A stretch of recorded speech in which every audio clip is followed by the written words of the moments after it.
สวัสดีตอนเช้าทุกคน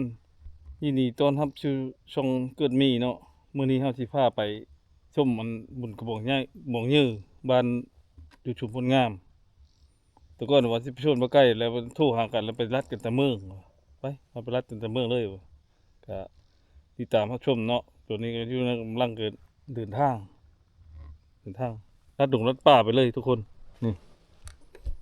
ลัดดงลัดป่าไปเลยได้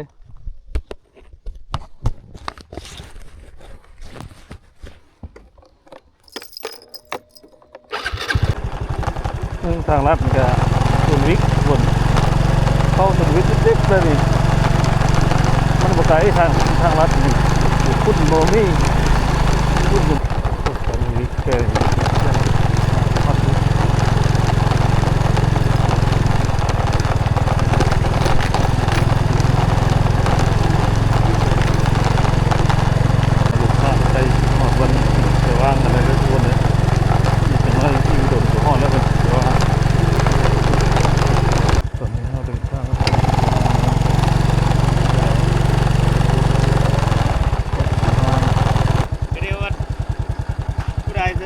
ไป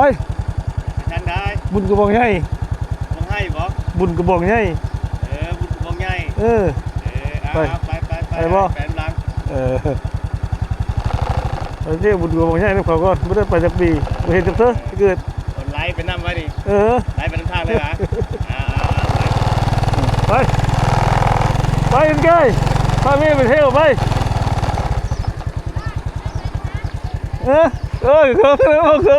คือกระต้าแล้วว่าไปนั่นบุญกวางเยอะไปก่อนถ้ามันติดว่างกันมันก้อนมันก็ติดเป็นบ้านพุทธว่างอื่นเนาะมันต้นอื่นมันน้ำมันเจ้าฝ่ายเท่านี้นะก่อนเลยมุ้ยหมดแล้วคนหลายอ่ะตัวว่ากินว่าเลยปัจจุบันกินว่าถ้ามันรู้กันเลย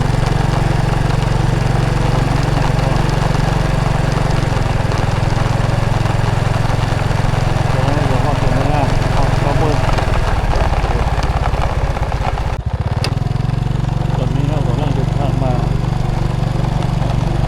ถูกมาแล้วก็ทอดดูที่ทอดแห้งที่สองที่เป็นมือหัดทอด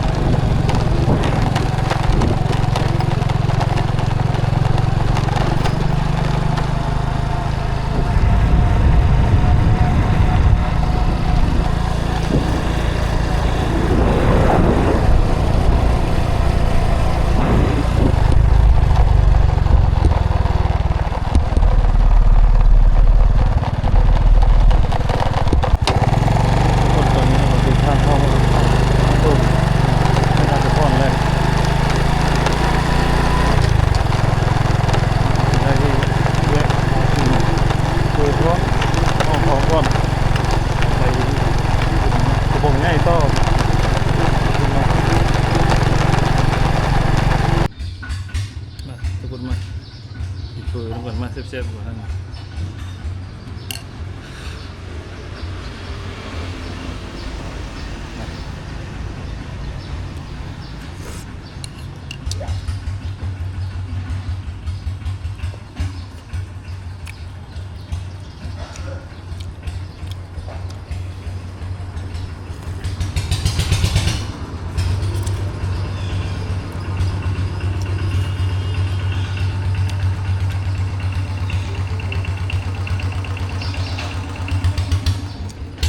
มีใครผมได้ทุกคนได้ผ่านกัน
พิ่นเลยแหละทำเลยเอามา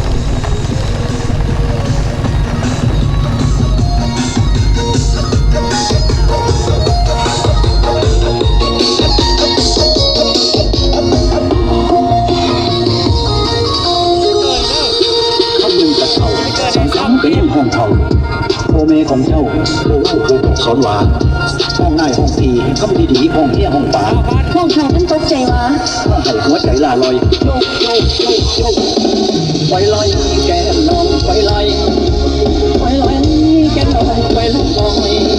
ให้เสียงเบาๆเล็กน้อยแม่โมสนองคอยใครเลิฟอยู่แม่โมสนองคอยใครเลิฟอยู่ ไอเลิฟอยู่แค่มอป้าป้าผมเงินมาญาติน้องไอ้หนึ่งจะประกาศ เดินรอดต้นมะพร้าวทางล่าง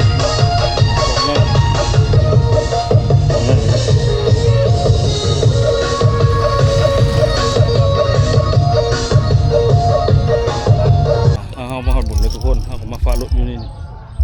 ไม่ได้มองฟ้ารถเลยวันนี้เขาทีไปเข้าพุ่นแล้วเข้างานพุ่นแล้วอ๋อรถหลายคนก็หลายไปรถเพิ่น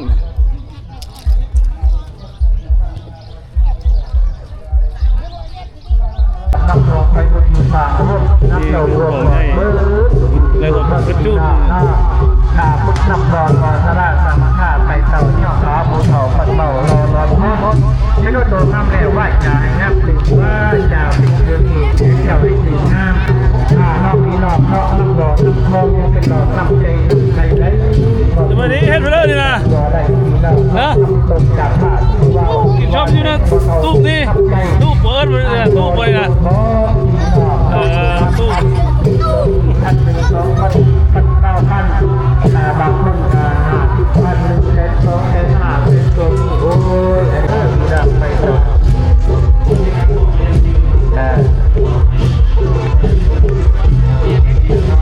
มีคือหางกระบอกไม่ใช่ตัวนี้ใหญ่แต่ตัวนี้ทุ่งเลยนี่คนจะเป็นการว่าแสดงกระบอกใหญ่เรียกว่าอาวุธรับพระเนาะโดยเขตเท่าพุรู ไม่เท่านะสุดท้ายอยู่ให้หลุดให้ไม่ให้ขอให้เก็บให้กำไรให้เอาลูกพ่อให้นี่คนที่เริ่มเนาะว่างแสดงแบบว่าศิลปะเนี่ย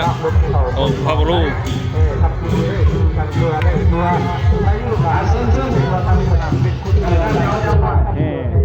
ได้ผลแห่แสดงเพิ่งนี่คือว่าเราเพิ่งมือนะก็ชูเท่าพุรูกระบึกไปเลยคือลักษณ์ของเท่าพุรูเขา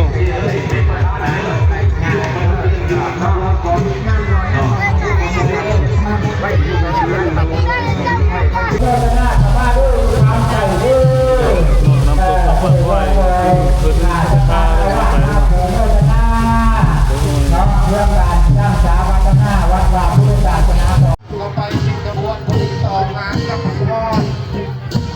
เห็นยังไงมันจะเป็นภาพสวยงาม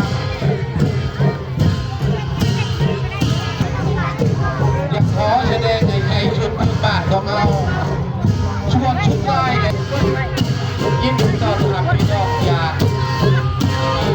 ประเทศไทยขอบคุณประเทศไทยเป็นนาฮักและสวยงาม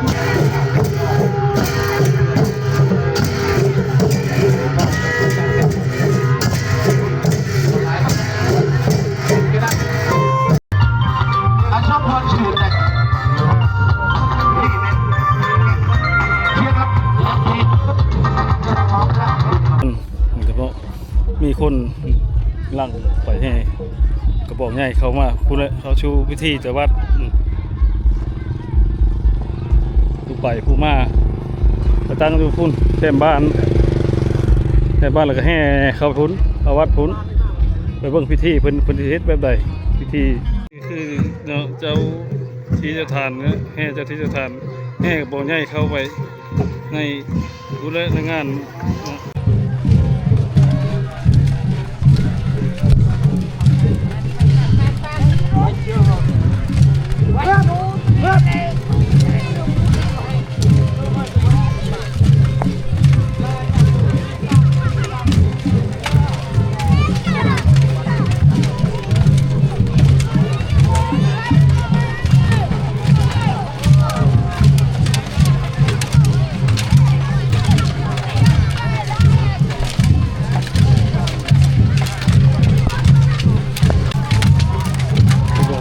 ใช่กีดโอเค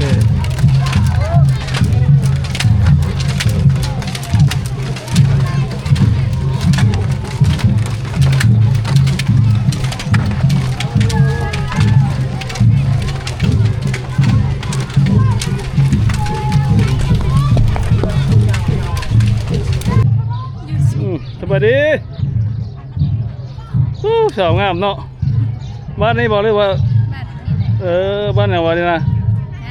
บ้านอย่างอันนี้นะวะ บ้านคนงาม ชุมพ่นงามเนาะบ้านพ่นงามโอ้สาวก็งาม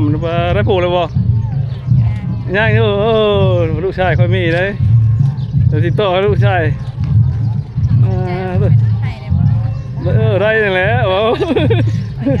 ชาวบ้านนี่ป่ะบ้านคนงามนี่ป่ะโอ้งามชมซื้อเนาะ พ่นงามพี่สาวงามดินดำน้ำชุ่มตัว พัก